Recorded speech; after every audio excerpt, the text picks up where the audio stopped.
두 번째 순서로 스케치업으로 한옥 설계 및 시공에 대한 발표 시간입니다. 유저 여러분들도 잘 아시다시피 우리 전통 한옥은 목재의 특성상 수축과 팽창을 거듭하는 불안성을 보완하기 위해 매우 정교한 짜맞춤 기법, 즉 가구와 같은 형태로 구성됩니다. 이렇게 어렵다는 것을 스케치업을 활용해서 다 해내고 계시는 분이 계시는데요. 평창 한옥학교 설계 담당 권창순 교수님을 여러분 따뜻한 박수로 맞아주시기 바랍니다.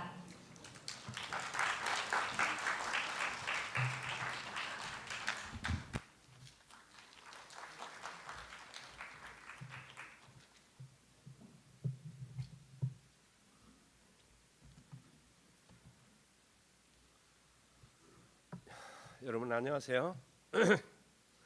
저는 한옥건축협동조합의 이사장직을 맡고 있으며 평창 한옥학교 강원도 평창에 올 겨울에 동계올림픽이 시작이 되죠. 그 동계올림픽이 열리는 강원도 평창군 진부에 소재하고 있는 평창 한옥학교에서 스케치업 프로그램으로 한옥을 그리는 방법을 설명하고 있는 권창순입니다. 오늘 바쁘신 중에도 이렇게 많이 참석해 주셔서 대단히 감사합니다. 오늘 스케치업을 이미 잘 하고 계신 분들에게는 한옥에 대한 구조를 이해하는 시간이 될 것이고, 한옥을 전혀 모르는 분들에게 스케치업을 잘 하지만 한옥에 대한 그 이해가 부족한 분들에게 많은 한옥의 구체적인 어떤 이해를 도와주는 그런 시간이 될 것입니다. 그리고 스케치업을 전혀 하지 못하는 분들에게는 누구나 스케치업을 쉽게 접근할 수 있다고 하는 그런 희망을 드리게 되는 그런 시간이 될 것입니다.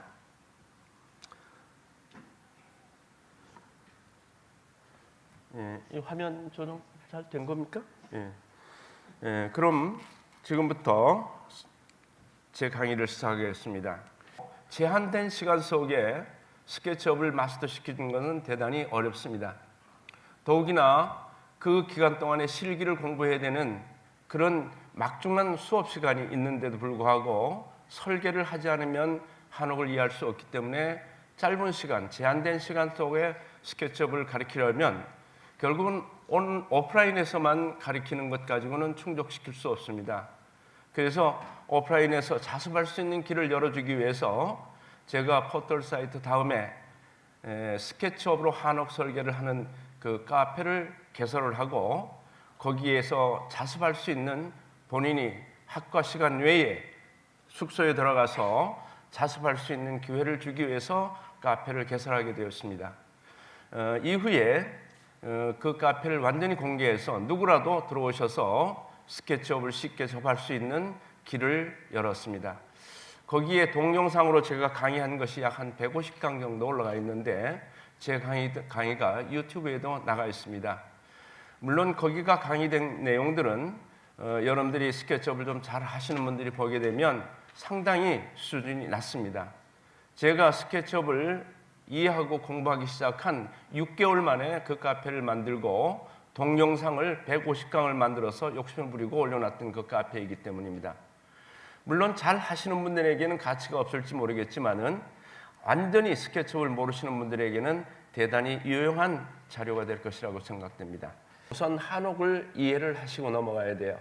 조금 전에 사회 보시는 아가씨가 한옥에 대해서 짤막하게 여러분들에게 상식적으로 말씀을 드렸습니다만, 사실은 한옥은 매우 아름다운 건축물입니다. 그리고 우리에게 굉장히 정감이 가는 건물이죠.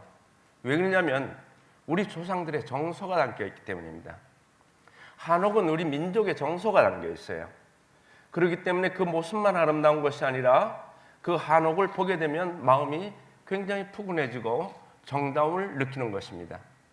이러한 한옥을 설계하는 데 있어서 큰 어려움이 있는 것이 뭐냐면, 사실은 설계하는 데에 어려움이 있는 것이 아니라 한옥을 건축하는 데에 어려움이죠.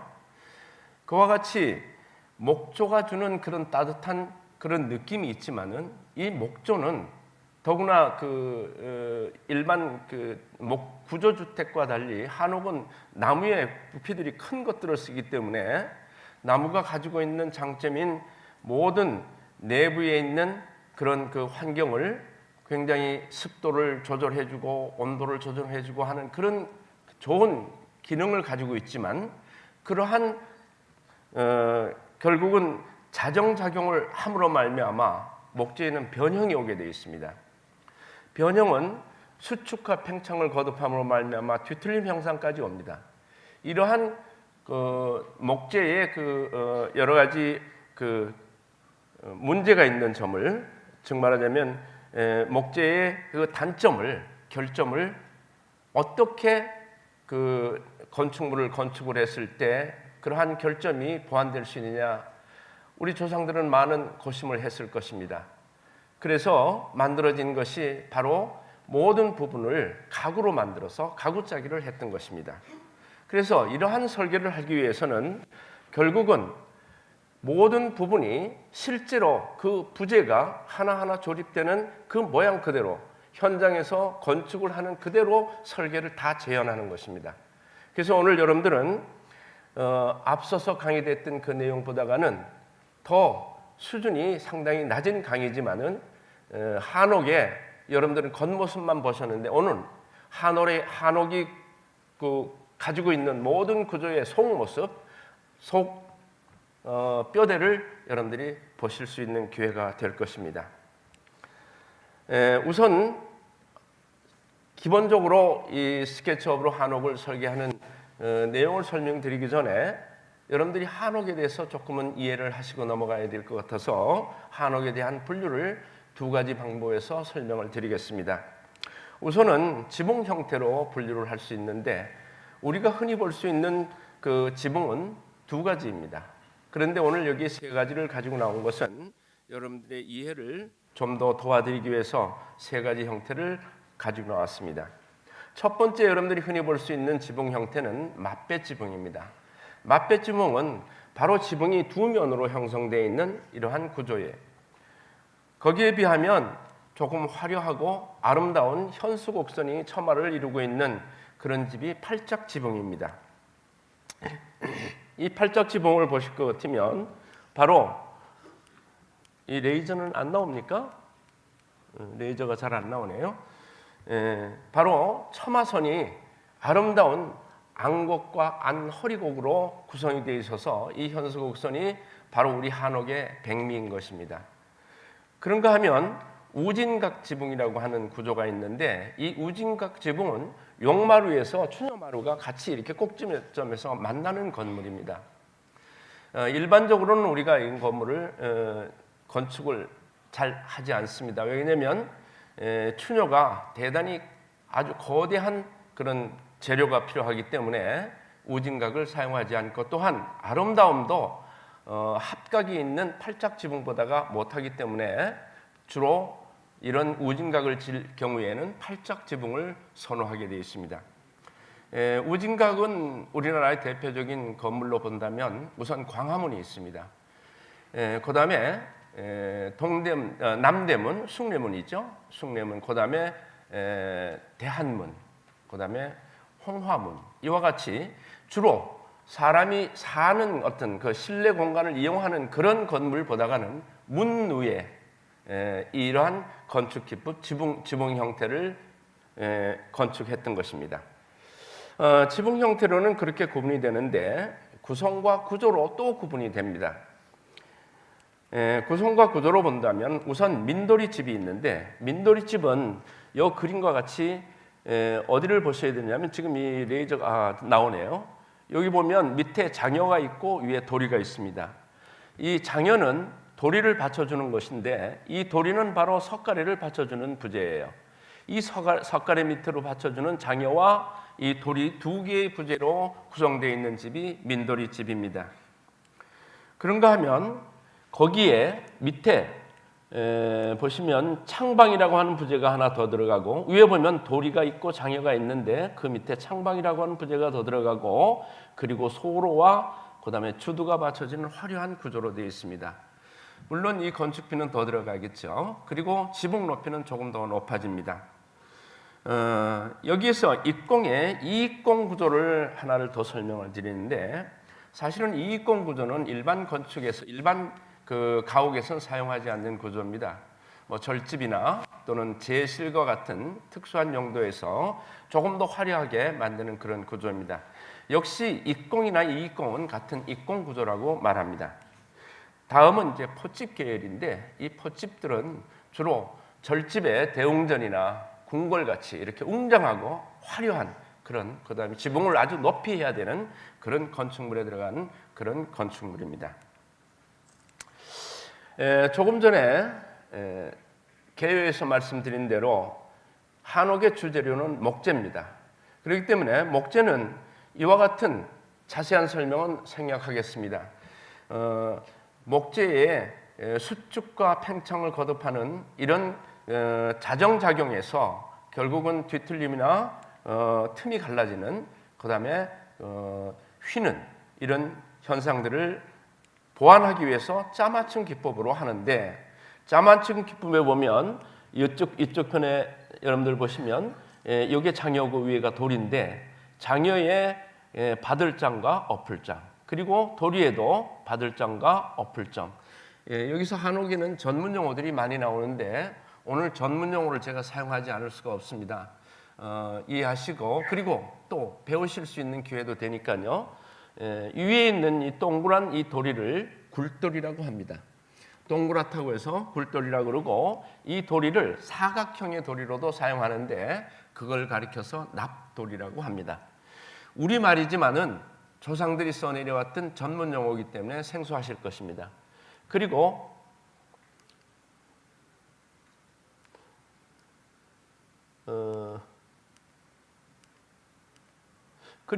오른쪽에 보면 이어지는 부분에도 이와 같이 여기는 겹쳐지는 부분이고 여기는 이어지는 부분입니다. 이어지는 부분에도 저러한 장부, 저걸 가리켜서 주목장이라고 하는데 서로 끼워지게 되면 앞으로 빠지지 않게 되어 있는 구조입니다. 그래서 저러한 주목장을 해서 맞춤과 이음을 전부 저렇게 가구짜기를 했습니다. 그래서 석가래가 올라가기 이전까지는 못이라고 하는 것은 하나도 들어가지 않습니다. 그것이 한옥의 특성입니다. 그럼 이러한 설계를 하는 데 있어서 한옥 설계는 어떻게 해야 되느냐? 제가 오늘 설명드리는 주제의 건물이 약 20평 규모예요. 그러니까 60평방 정도 되는데, 여기에 들어가는 부재의 수가 몇 개가 되느냐면 약 760개 정도가 됩니다. 제적, 사유수라고 얘기하죠. 제적으로 말하면 약 2만 제 정도가 소요되는데, 제가 스케치업을 설계하면서 한옥을 그릴 때 어려움이 있었어요. 처음에. 그게 바로 뭐냐면 척관법으로 되어 있다는 겁니다. 한옥은 우리 조상들이 조선시대 건물이기 때문에 뭐 그 이전에도 한옥이 있었습니다만은 우리가 한옥 그러면 초가집을 얘기하는 건 아니겠죠. 물론 초가집도 한옥입니다. 그러나 우리가 일반적으로 한옥이라고 하는 얘기는 바로 조선시대 양반집 그러한 모양을 한옥이라고 얘기하게 됩니다. 그래서 그러한 한옥은 바로 척관법으로 구성이 되어 있어요. 모든 단위가 척관법입니다. 그런데 스케치업 템플릿에는 미터법이나 인치는 있어도 척관법이 없어요. 그래서 처음 설계할 땐 제가 계산기를 옆에 놓고 계속 환산하면서 모든 치수를 설계해 나갔습니다. 매우 시간도 많이 걸리고 어려움을 겪었죠. 그런데 어느 순간에 떠오르는 것이 척관법이나 미터법이 같은 십진법인데 단위 형식만 표시하지 않으면 그대로 그걸 척관법으로 읽으면 된다고 하는 생각을 어느 순간에 하게 됐어요. 그래서 그 이후부터는 1mm를 한 푼으로 보고 10mm를 한 자, 100mm를 한 자로 보고 그렸습니다. 그리고 현장에 그대로 단위를 표시하지 않으면 그대로 그걸 적용하면 되는 거예요. 그래서 그런 식으로 설계를 하게 됐습니다. 지금 아까 조금 전에 보셨던 이익공 집의 그 화려한 구조의 한 기둥 단면을 보게 되면 여기에 들어가는 부속이 기둥으로부터 19개의 부재가 차곡차곡 쌓여서 오른쪽과 같은 이런 형태로 조립되게 되어 있습니다. 그렇기 때문에 한옥은 겉모습만 봐서 그 집이 어떻게 되어 있는지를 정확하게 알 수가 없습니다. 그리고 한옥을 공부하시는 분들이 한옥 건축 설계사에게 맡겨서 그 건축 허가를 받는 그 도면으로서는 한옥의 구조를 이해할 수가 없는 거죠. 그래서 이렇게 구체적으로 모든 것을 하나하나 다 단위별로 하나의 단위로 전부 다 그룹화시켜서 그거를 현장에서 조립하는 거와 현장에서 공사할 때의 그 가구를 짜올려, 현장에서는 그 집을 짤 때의 그 과정을 집을 조립한다고 그러지 않고 가구를 짠다고 말합니다. 왜냐하면 한옥이 가구와 같은 형태이기 때문이에요. 그래서 이렇게 짜 올라가는 형상을 지금 다음 애니메이션으로 주초로부터 시작돼서 집이 완성되는 과정까지 그 애니메이션을 만들었습니다. 여러분들 애니메이션을 함께 보시겠습니다. 완성되면 이런 모양의 집입니다. 우선 기단을 먼저 만들고 기단 위에 주초를 놓습니다. 그리고 기둥이 세워지고 기둥 위에 이거는 220집이기 때문에 창방이 올라갑니다. 그리고 보가 걸치는 거기에 받쳐주는 보아지가 올라가고 1차적으로 귀한대라고 하는 조각재가 들어가고 그 위에 주두가 올라갑니다. 오늘 제가 이렇게 부제를 다 설명드려도 여러분들 다 기억을 못 하시겠지만은 그냥 말씀드리겠습니다. 그리고 장식재가 이렇게 올라간 이후에 여기에 이제 소로와 제주두가 올라갑니다. 입공이 2개가 포함되어 있다고 해서 두 번째 주두가 또 올라가는 겁니다. 그리고 그 위에 장식재인 귀한대가 올라가고 그 다음에 장려가 올라갑니다.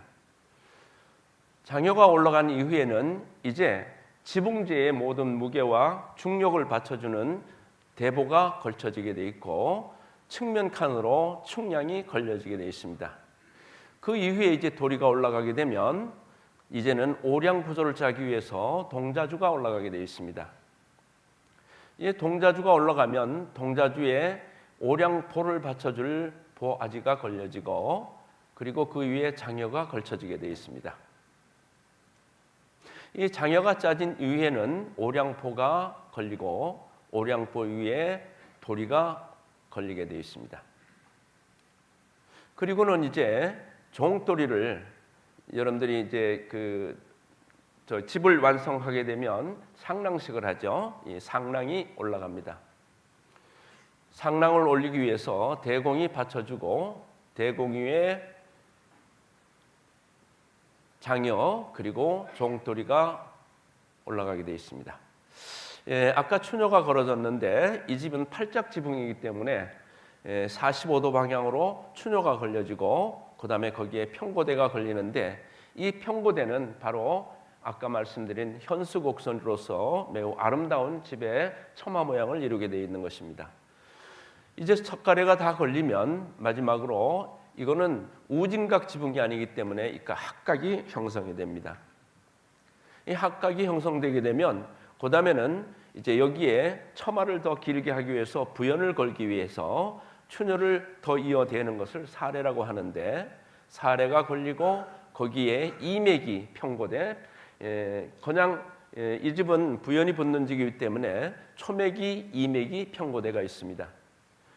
그리고는 그 위에 개판을 덮고 기와가 올라간 이후에 그 밑에 이제 인방제가 걸리는데 하인방, 중인방, 상인방이 걸리고 그리고 문선과 벽선이 짜지게 되어 있습니다. 이 집은 제실이라서 바닥이 마루입니다. 그래서 퀴트를 걸고 저렇게 우물마루를 깐 이후에 벽체를 하고 그리고 문을 달아서 완성을 합니다. 이 건물은 나중에 실제 건축된 사진을 보시겠습니다만 제가 일산에 건축한 실제 있는 건물입니다.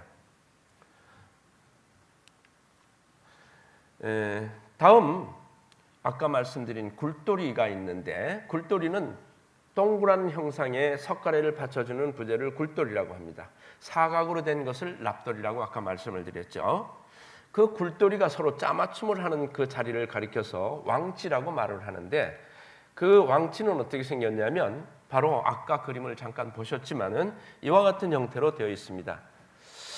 스케치업을 잘 아시는 분들께서는 이 곡선 편집의 어려움을 아실 거예요. 평면 편집은 정말 직감적으로 할 수 있는 프로그램이 스케치업이지만은 이런 곡면상에서 편집은 간단치가 않습니다. 물론 화려한 기능이 있는 프로 버전에서는 트리밍이라고 하는 기능이 있기 때문에 그 바들장과 어플장을 동시에 만들어서 쓸 수가 있습니다만은 여기에서는 프로 버전, 무료 버전에는 그 기능이 없습니다. 그래서 그 설계하는 방법을 애니메이션으로 잠깐 보시겠습니다. 먼저 원기둥을 이렇게 만들어 놓으시고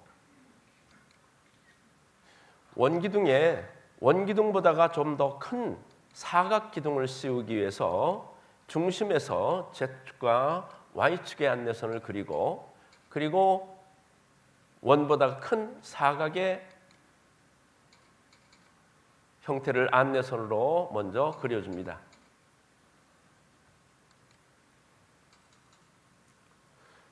그리고 사각형 도구로 사각형을 만들고요. 이 사각면을 사각기둥으로 만들기 위해서 밀기 끌기 도구로 원기둥보다가 조금 더 긴 사각기둥을 만듭니다. 그리고 안내선을 삭제한 이후에 상면에다가 왕지의 형태를 이룰 수 있는 그 구조를 정확한 치수로 안내선으로 표시를 합니다.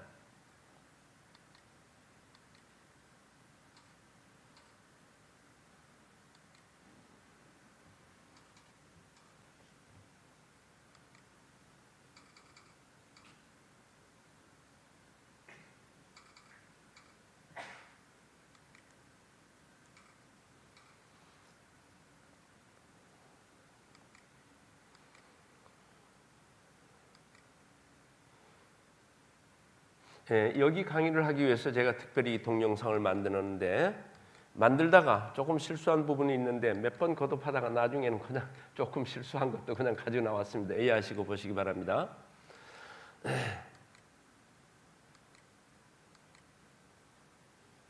자, 이와 같이 사각 기둥 위에 원기둥에 만들어질 그 모형을 여기다 다 그려놓고 이제 밀기 끌기 도구로 제거해야 될 부분들을 저렇게 삭제하고 이 목 부분은 중심점까지 물론 수치로 입력해도 되는데 초보자들을 위해서 제가 그 오스냅이 뜨는 그 내용을 이해시키기 위해서 중심점에 찍었습니다.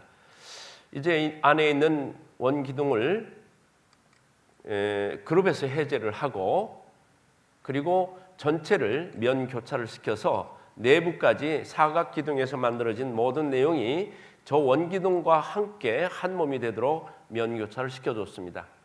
그리고 이제 바깥에 있는 사각기둥을 제거하는 데 있어서 가장 효율적인 방법이 안에 있는 원기둥과 접하고 있는 모든 선과 면만 지우게 되면 이렇게 트리플 클릭으로 한 번에 제거를 할 수가 있습니다. 그렇게 하고 따내게 되면 이와 같은 굴돌이 왕지가 만들어지고 이제 그룹으로 만든 이후에 얘를 회전 복사를 하고 그 다음에 대칭 복사를 해서 완성을 시킬 것입니다. 이 안내선은 바로 중심의 중심이기 때문에 회전 복사를 할 때까지 두는 것이 좋습니다. 그리고 대칭으로 Z축으로 대칭을 하게 되면 서로 바들장과 어플장에 이러한 장부가 만들어집니다.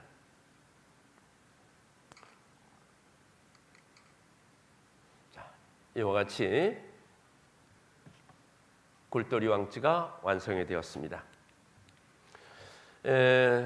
다음 평고대에 대한 설명인데 사실 제가 이 평고대를 처음에 편집하면서 대단히 어려움을 겪었어요. 평고대가 어떤 부재냐 하면 바로 이 석갈의 끝에 마감을 시키는 이런 부재로서 세부적인 구조를 보게 되면 위에 덮는 개판이 이 평고대 안쪽 홈에 이렇게 딱 끼워지도록 되어 있어요. 그래서 처마 밑에서 이렇게 쳐다보면 골개판이 석가래를 이렇게 덮고 있고 그 끝부분이 일정하게 딱 이렇게 밀착되어 있는 걸 보시게 될 것입니다.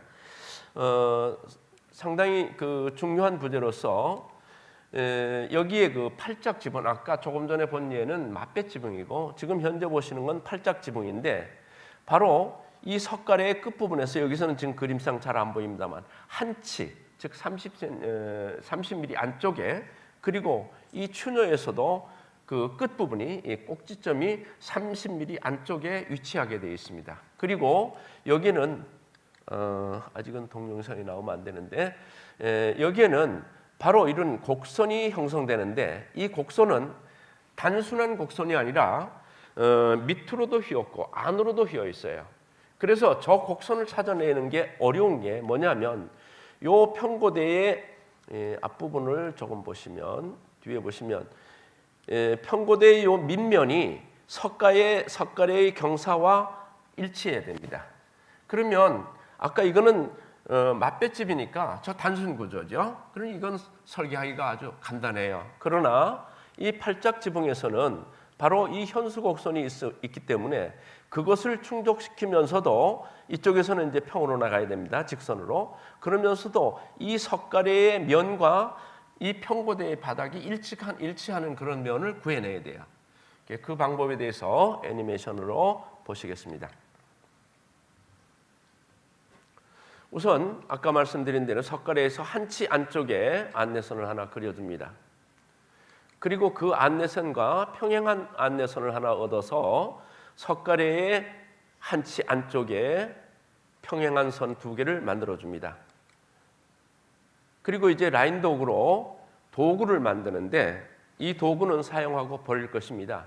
바로 현수곡선을 얻기 위해서 그 각도에 직각 육면체를 만들기 위해서 오스냅을 찾아서 저렇게 직각 사각형을 만들고 밀기 끌기 도구로 일정한 두께를 주고 그 다음에 뒷방향으로 직선상의 석가래 선을 얻기 위해서 직선을 얻고 여기는 현수곡선을 얻어야 될 부분입니다만은 이렇게 위로 올리는 것은 평고대의 단면을 여기서 이쪽 측면에서 그리기 위해서입니다. 일단 얘가 다음 그림과 합쳐지면 안 되니까 그룹으로 만들었습니다. 그리고 현수곡선을 얻기 위한 직선 위치에 라인 도구로 선을 긋고 여기서부터 호로 여기에 더블 클릭을 함으로 말미암아 이 현수곡선을 얻습니다. 그리고 석가래의 평면 바로 평고대의 단면을 얻기 위해서 저 석가대 각도에서 안내선을 하나 얻어와서 그로부터의 90도 각의 선을 하나 찾습니다. 그리고 평고대의 단면 구조를 안내선으로 그립니다. 나비와 춤을 그리고 아까 그 개판이 파여질 끼어 들어갈 홈 이런 부분들의 안내선을 먼저 그리고 라인 도구로 그 단면을 그려 나갑니다.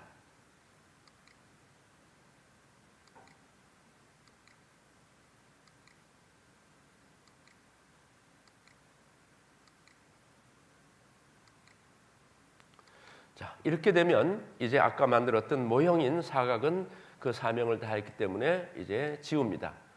그리고 안내선도 삭제할 것입니다.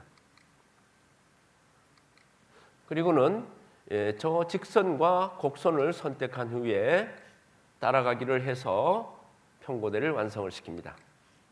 그러면 이와 같이 위치와 각도 그 다음에 현수곡선 모두를 충족시키는 이와 같은 평고대를 만들어낼 수 있습니다. 그리고는 이제 90도 각도로 평고대가 서로 만나야 될 자리 그 부분을 편집하기 위해서 추녀 측면에서 사각을 얻어서 잘라져야 될 부분에 이 사각을 걸어두고요. 여기서 면 교차를 시켜줌으로 말미암아 그 단면선을 얻습니다. 여기 이제 면을 먼저 지우고 그 다음에 트리플 클릭을 해서 사각 전체를 동시에 지웁니다. 그리고 우측에서 좌측으로 드래그를 함으로 말미암아 지워야 될 모든 선을 선택하고 면 반전되어 있는 것을 뒤집어 줍니다. 그리고 숨겨져 있던 사례 여기는 지금 저 안에 있는 건 추녀고 이건 부연이 붙는 연장 추녀의 연장 사례입니다. 사례를 숨겨놨던 것을 도로 찾아 놓습니다. 사례가 나왔고, 그 다음에 이제 그룹으로 만든 후에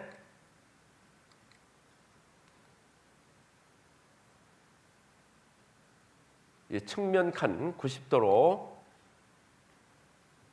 복사를 해서 대칭 복사까지 하는 과정입니다. 우선 90도로 회전 복사를 해주고요. 회전을 해주고요. 그리고 대칭으로 돌려서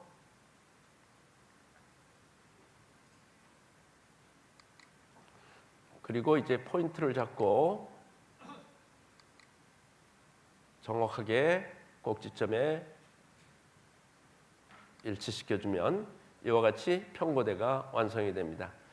사실 이 평고대 편집 방법을 찾는데 저는 나름대로 엄청난 시간을 투자했습니다. 이거를 효율적으로 편집하는 방법을 찾기 위해서 거의 한 달을 제가 밤잠을 설치면서 공부했던 내용입니다. 사실 여러분들 보시기엔 너무나도 간단한 거지만은 제가 찾아낼 때는 대단히 어려움을 겪었던 부분입니다. 다음은 박공과 목기원을 편집하는 부분에 대해 설명을 드리는데, 박공은 뭐냐면 아까 맛뱃집에서는 제일 측면에 마감재, 그리고 팔짝지붕에서도 합각의 마감재로 사람 인자 모양의 이 마감재가 들어가는데 이걸 가리켜서 박공이라고 그럽니다. 그리고 이 박공 위에는 모로 끼워지는 석가래, 우리 조상들이 모로 끼워지는 석가래, 그래서 모로 끼워지는 석가래, 목기연이라고 했습니다. 그래서 이 목기연은 기와를 앞쪽에서는 덮지만은 측면칸 쪽에서도 그 밑에 있는 부재가 위에 비로부터 젖지 않기 위해서 기와를 좀 더 넓게 덮어줘야 돼, 측면칸을.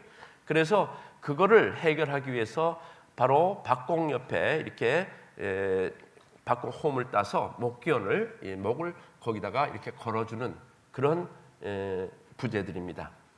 그러면 동영상으로 동영상으로 보시기 전에 여기서도 사실은 이 프로 버전에서 호의 반지름 위치를 찾는 것은 바로 거기서 즉시 추정이 뜨기 때문에 쉽게 찾을 수 있습니다만은, 무료 버전에서 더구나 정축이 아닌 상태에 굉장히 먼 곳에 그 호가 반지름이 되는 그 위치를 찾는 것은 그렇게 간단치가 않았어요.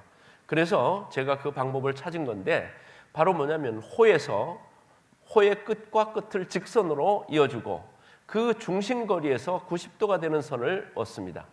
그리고 여기서 만나는 점과 이 점, 여기죠. 거기에서 다시 중심점을 찾아서 거기에 90도 선을 그리게 되면 바로 이 호가 원이 되었을 때 반지름 위치가 나옵니다. 물론 이거는 오스냅에 뜹니다.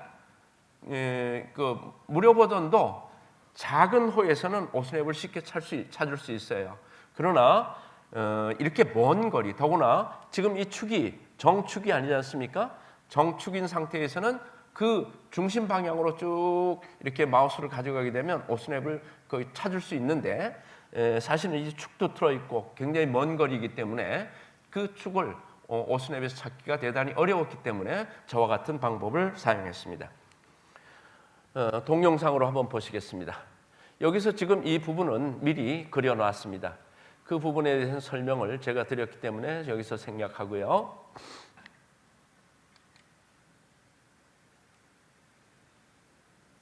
이제 저렇게 해서 원을 그려서 회전 도구를 저 중심점에 세팅할 수 있는 중심점을 찾아놨습니다.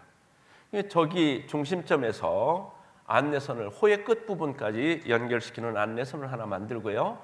그 안내선을 선택을 했습니다. 그리고 회전 도구로 저 중심점에 세팅을 하고 이 안내선을 복사를 해서 목견이 마지막 걸칠 그 자리에 두고 다중 복사를 합니다. 그러면 이 간격이 이렇게 나누어지죠. 이 간격 제일 위에 있는 안내선에다가 목기연의 목 부분을 박공에 따져야 될 그 홈 부분의 거리값, 그러니까 장부의 모양을 그리는데, 여기에서 지금 현재 만드는 것은 목기온 홈따기를 바로 저기다가 그리는 것이 아니라 이것도 다중복사를 해서 면교차를 시키기 위한 하나의 도구를 만듭니다.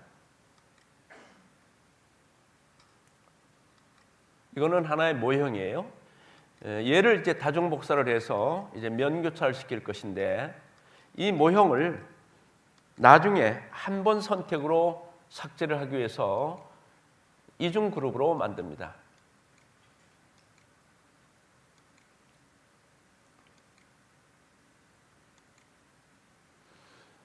그리고 이제 회전 도구를 반지름 호의 반지름 위치에 세팅을 하고요.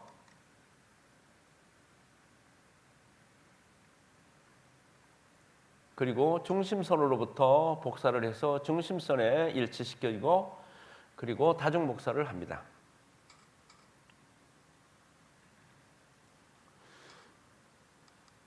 이제 박공을 그룹 편집으로 들어가서 모델 나머지 부분들을 숨기고 면 교차를 시키게 되면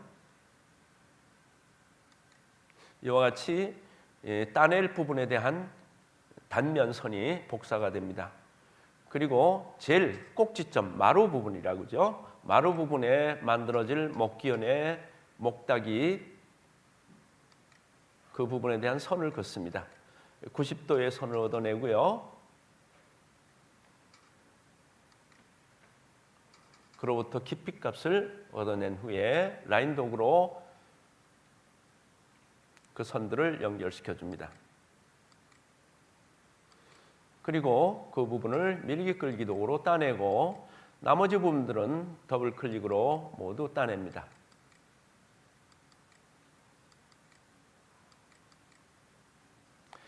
한옥은 이와 같이 정축과 그 다음에 평면 상태가 많지 않습니다. 그렇기 때문에 곡면 편집이 대단히 많은 그런 설계를 하셔야 됩니다. 이제 한번 선택하면 아까 모형이 이중 그룹으로 묶었기 때문에 한번 선택으로 모든 걸 선택해서 딜리트로 삭제를 했습니다. 이제 목기연을 만드는데 뭐 특별할 것은 없지만은 이 목기연도 형태가 이렇게 정축이 아닌 상태에서 그대로 만들어서 사용합니다.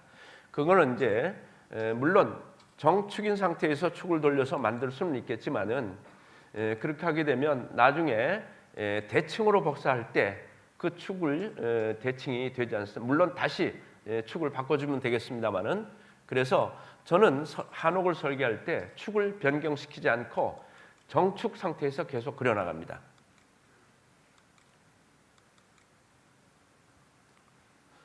이게 목기연의 형태인데 이 목 부분이 아까 박공에 끼워질 수 있는 홈을 여기에 만들어주는 겁니다. 여기서 면교차가 밑부분이 될 줄 알았더니 안 돼서 돌아가서 다시 선으로 잇는 장면입니다.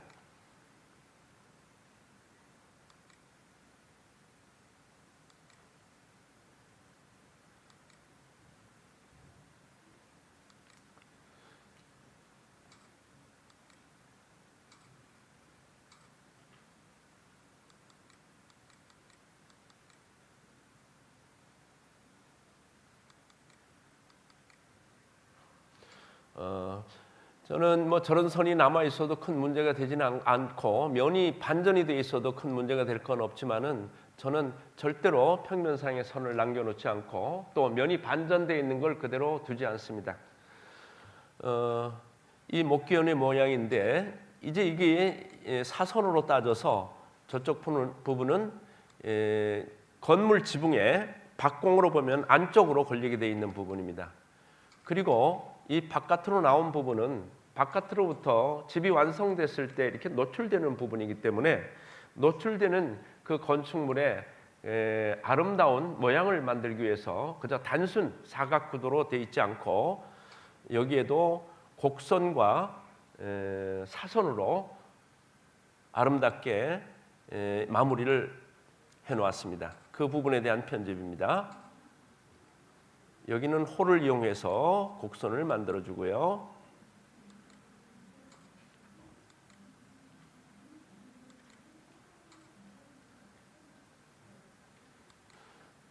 그다음에 목기원의 끝 부분은 위는 저 치수지만은 밑부분은 좀 더 좁게 구성이 되어 있습니다. 그래서 그 부분을 따내기 위해서 삼각면을 만들고 그리고 면 교차를 시켜서 사면을 만들어주고 필요 없는 부분을 삭제해 나갑니다. 이제 지우개 도구로 꼭지점에서 삭제를 하면 이와 같이 위는 정치수지만 밑은 더 좁은 저런 목기원을 얻어냈습니다. 이제 이 목기원을 선택을 하고 다중 복사를 하겠습니다.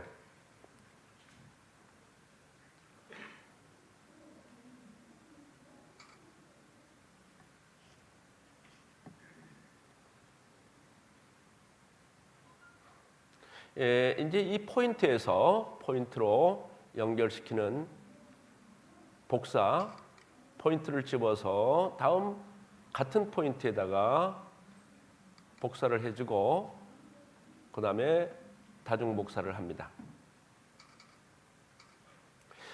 지금까지의 그 일련의 작업은 바로 아까 반지름 위치를 정확하게 찾아놨기 때문에 바로 회전도구를 이용해서 이렇게 간단하게 편집을 할 수 있게 되어 있는 것입니다. 이제 마루 부분에 있는 목기원을 편집하기 위해서 마지막에 있는 목기원 하나를 복사를 해서 꼭지점에 붙여주고요.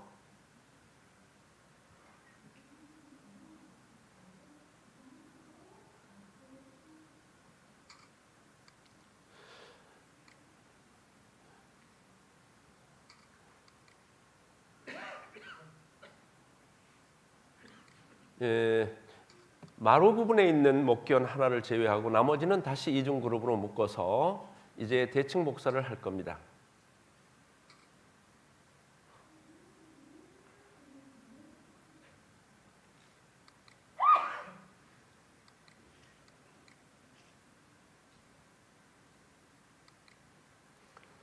그리고 정확한 포인트를 잡고 정확한 포인트에 갖다 붙여주면 박공이 완성됩니다. 위에 있는 마루 부분의 목기원은 바로 박공이 만나는 그 꼭지점과 똑같은 형상을 띄워야 되기 때문에 마루 부분에 있는 목기원만 다시 편집을 합니다. 축이 삐뚤어진 것을 바로 잡았으니까 이제 다시 그룹을 해제하고 여기에서 다시 그룹으로 만듭니다. 정축 상태의 그룹을 만드는 거죠. 그리고 위치를 보정해 줍니다.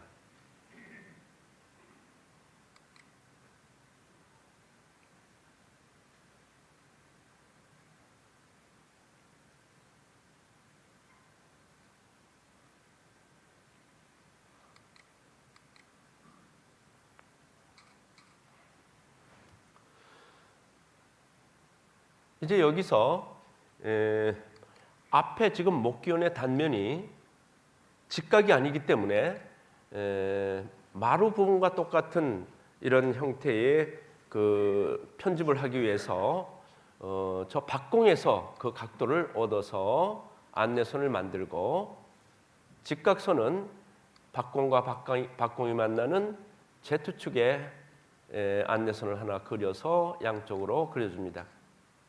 그리고 그 삼각면을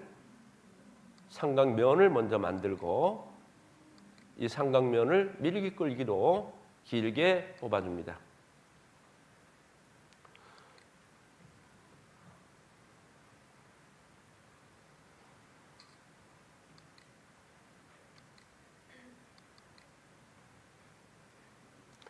그리고 여기서 면을 교차시켜서 지금 이 사면이 지나간 그 윗부분은 전부 다 제거를 합니다.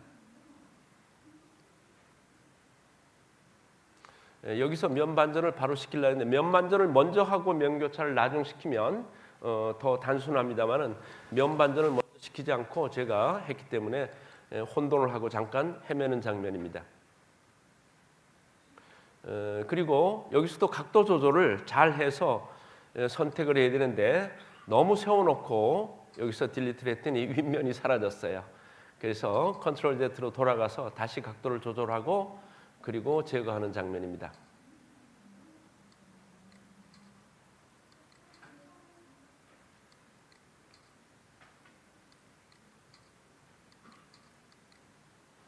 면이 뒤집어진 것을 반전을 시켜줬습니다.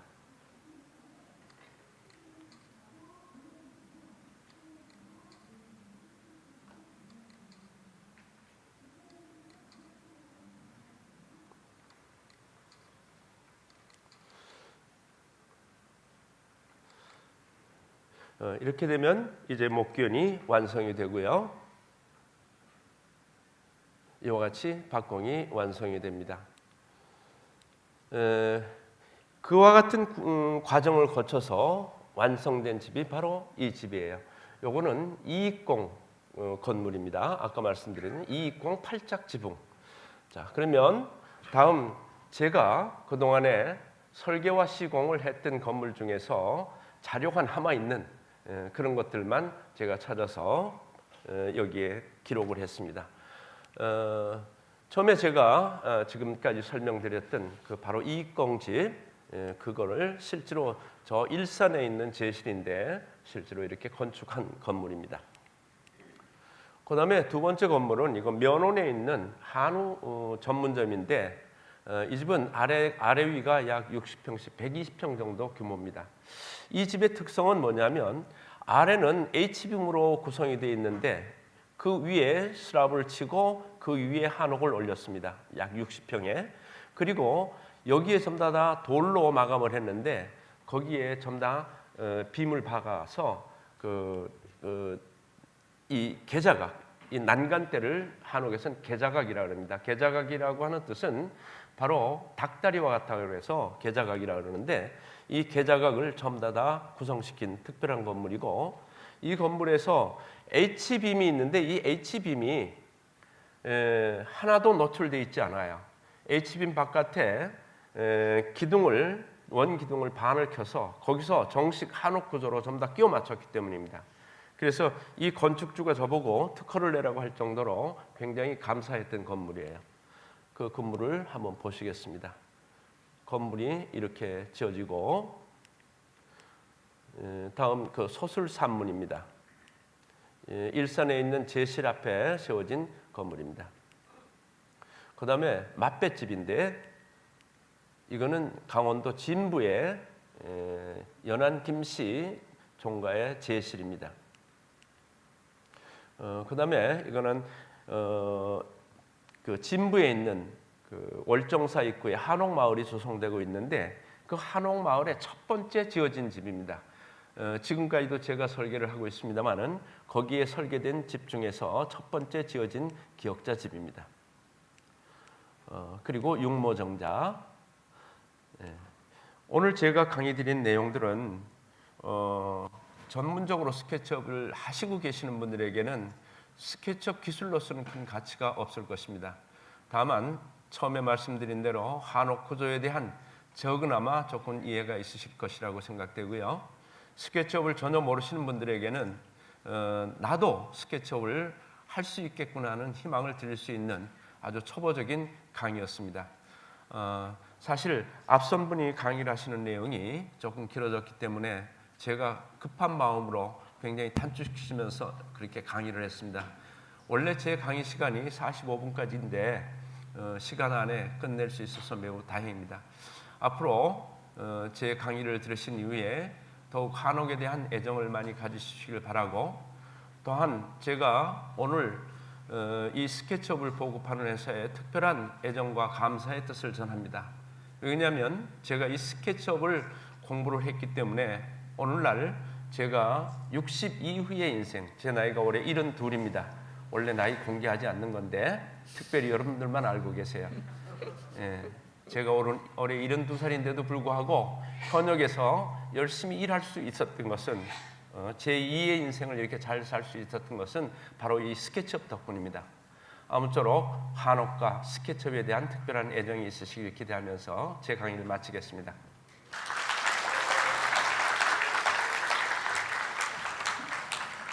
네, 평창 한옥학교 권창순 교수님 발표 감사합니다.